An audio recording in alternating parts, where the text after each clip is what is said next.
Hi, my name is Antania Coney, and I'm sitting here with Professor Robinson. I just want to ask you a couple of questions about 9/11. So the first question would be, how old were you and where were you when the attack took place? Okay, September 11, 2001, I was 32 years old. Very easy to remember, not only because I'm a mathematician, but earlier that year, in the month of May, I had lost a brother to heart failure. So that was a memorable year. And I do recall that even my sister said to me that it was a good thing that he had passed already, so that he wouldn't witness that. Okay. It was very devastating. At the time, I was teaching at a high school during the day, and one of the teachers called me to the door, and it was the Havana Northside High School in Gaston County. And she says, "I'll tell you something, but I don't want the kids to hear."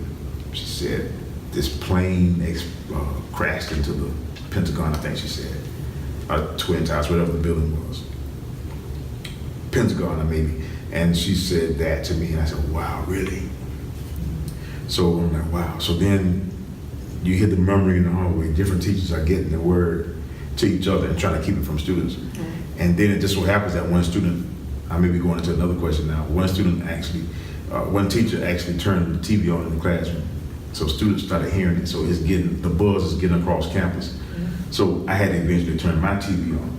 And now I'm standing at the door, talking to the teachers and thinking that it's all over.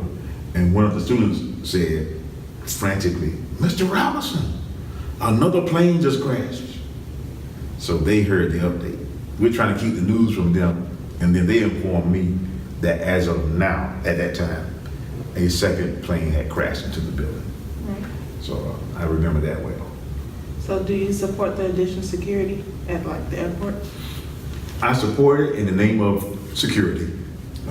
It stinks. I didn't start flying until 1999 when I was 30 years old, 2 years prior to this, of course. And all I remember is you go to the airport and you just get your stuff and you go to the terminal, or even some of your loved ones could see you off. But when this started, then you're going through all of this line, and sometimes you're risking being late for your flight. So it's inconvenient, but for the sake of security, I support it. Okay. Do you believe the government should be able to listen to phone calls or read private emails in order to fight terrorism?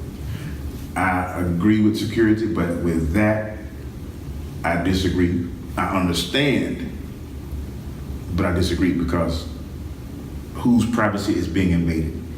You have American citizens who were not involved with anything illegal or anything foul, and perhaps their files are being gone into. Their personal email files, phone conversations, and that's where I think the line should be drawn. Is, for instance, you could be in a restroom and someone could be smuggling drugs in the restroom or making a drug deal in the restroom, right, or shoplifting in the restroom or something like that. And it's unfortunate, but that is a place of privacy.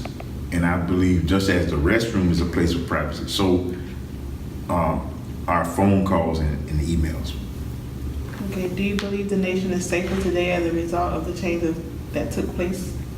No, I do understand that going through the airport, it does a lot for us. I think maybe it makes us feel better, but I can recall, was it last year, maybe year before last, where in one of the Florida airports, someone had a gun or someone got shot.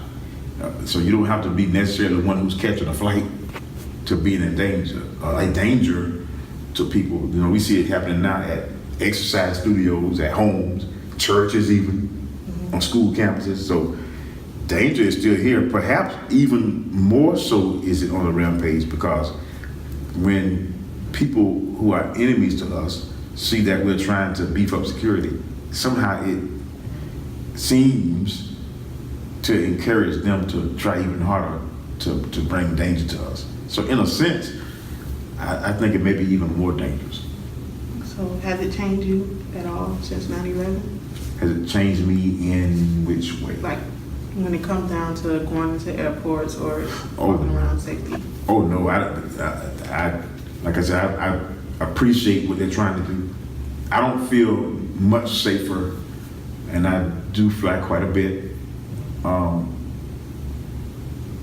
I don't feel much safer because of the security checkpoints.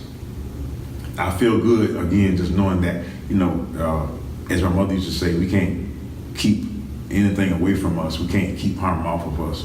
Right. But we can do the best we can to protect ourselves or help ourselves. So I do appreciate the fact that the government is intervening, but I don't think it makes me feel a whole lot safer. You do get the thought that, okay, the chances aren't great that somebody that's on this plane or in this terminal, at this terminal, that's going to do something dangerous because they've been through a checkpoint. So you get that idea, but I'm careful not to get false security, because it's just that if a person really wanted to cause some harm, I believe a mastermind could figure out a way to do it. But I feel good about it. I feel a little bit safer. And again, it's just so frustrating when you have to wait in those lines and take off your belt and everything. But I appreciate that they're trying to. It seems like they're trying to keep us safe. And by the way, it seems to have created more jobs. Even with that, more jobs have been created. I love to see job creation. Okay, thank you. Sure.